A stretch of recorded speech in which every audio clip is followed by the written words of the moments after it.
Hey guys, this is Mark McRae, and I have another great question. If I can just find the question. And the question was research, input, structure, and execution. When growing or introducing a new product or technology, how do you organize and execute a particular project? Good question. So it depends whether the execution or the structure for that project is the first time you've done it or you've done it many times before.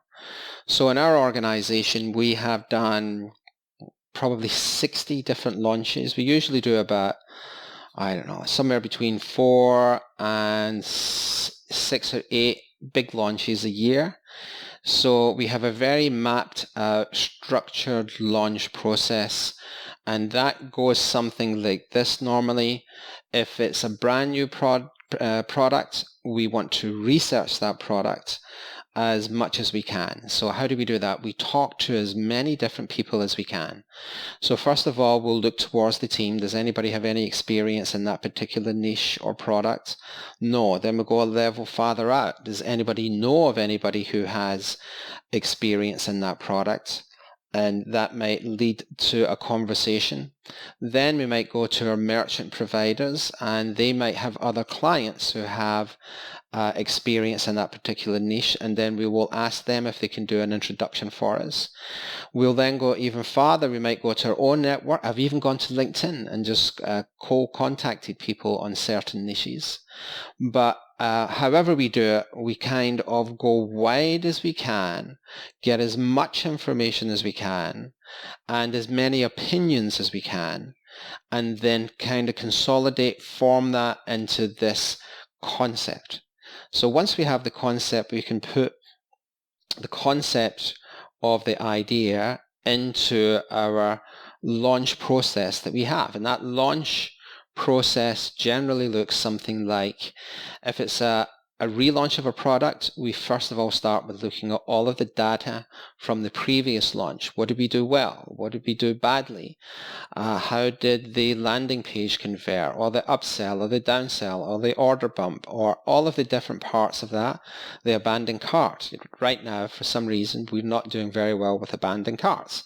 I don't know why. I've looked at it, spoken to people, can't figure it out, but we'll get there. But we look at how we can improve a previous launch if we've done something like that before. If not, then we've got to think about the things that are farthest out. So what's the things that's farthest away? And it's usually social media or affiliates or partners.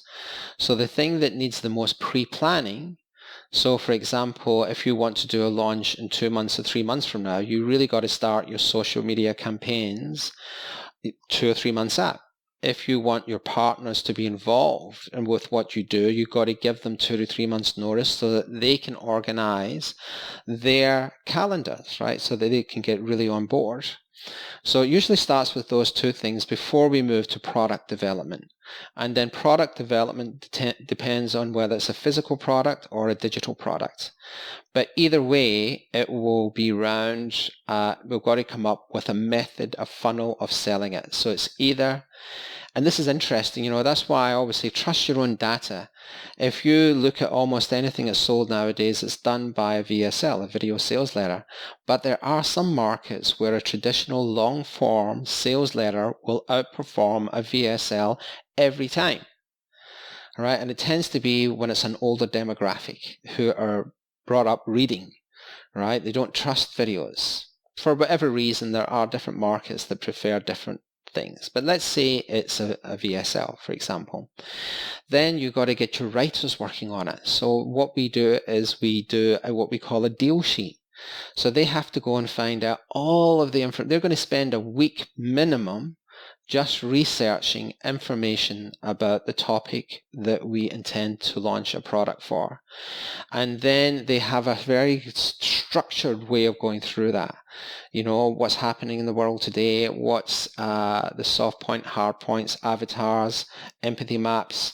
We come up with a sheet that 3 or 4 copywriters agree on, and then we look for the hook. The hook is the most important thing. What is that one unique characteristic that people will remember or get straight away? It will make them have an epiphany. So then once we get that, we get them started, then you have a whole other kind of technical group of people there where they have to make sure the sales page is actually built.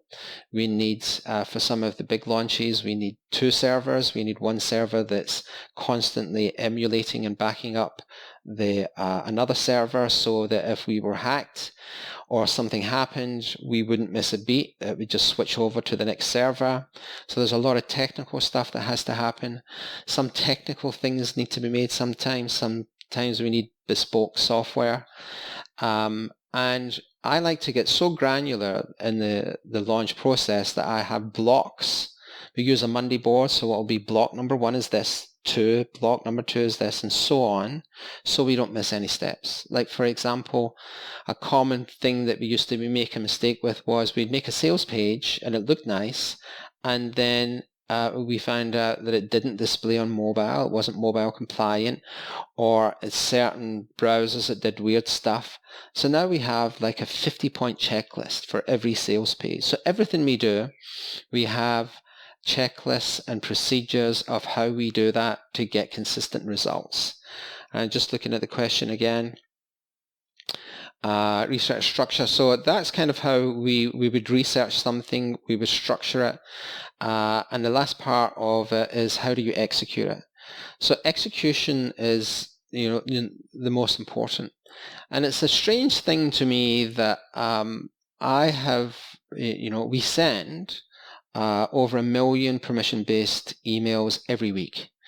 And we have some of the most killer autoresponders and evergreen autoresponders. But for whatever reason, there is just something unique. It's an X factor that I've never been able to put my finger on when it's written that day and sent and broadcast that day. Whether it's the energy in the universe or whether it's, I don't know where it is, but it just seems there are certain things that just need to be done on the day with the energy and everybody focused on it that gets better results. Execution should be just like what I've described for the launch. We will look at things like, not just we're going to email on a Tuesday. Tuesday is the best day for us, but we know what day is the best day. We know what time of the month. We know that for us, sending or promoting things towards payday for a lot of people towards the end of the month, the last week of the month, performs better. We know what time of the day our emails perform better, whether it's 8 o'clock, 10 o'clock, 2 o'clock, 8 o'clock. We know what time historically from that data. So we look at that type of execution. We might have other partners coming in on certain days. So the better planned something is, the better the execution. So execution cannot do well or be executed well unless the project is planned well. So ultimately it comes down to planning. So another thing that I like to do, which drives my team crazy, but it has saved us so many times, is have this kind of checklist mentality, this like a pilot. You have to go through this checklist. Even if you know the checklist forward and backwards, they still go through it every time in case they miss it. So I will have everything drawn up in a flow chart, and then when the team is there, go through each stage before it happens. Like a week before everything happens, I say, okay, well, what happens first? We send an email. Show me the email. Okay, what happens when they click it? Okay, they click it. Where do they go? To that page. Let me see that page. What does it look like? How does it react? Has everything been checked on that page? They click the order button. Okay, show me the order page. And then so on. So every single thing, I want it printed in a PDF, and then in a team meeting, I want to see it executed live so that I'm comfortable it can't be improved in the time that we have. Now, when something is executed that well, it will do better. It will do better than if you just throw something together, brush something off and try and sell something you sold last week, last year, last month. When you've really put a lot of time and energy and thought into how you get traffic and conversion, how do you get traffic and how is that going to convert? then you will get exponential profits and growth. All right, so to answer that particular question, input, structure, and execution. So structure, that's how we structure things, and that's kind of how we execute things. It's a little bit of a vague question, but I hope I answered that question. And don't forget, if you've got any questions about business, mindset, motivation, leave me some feedback. Thanks for listening, guys.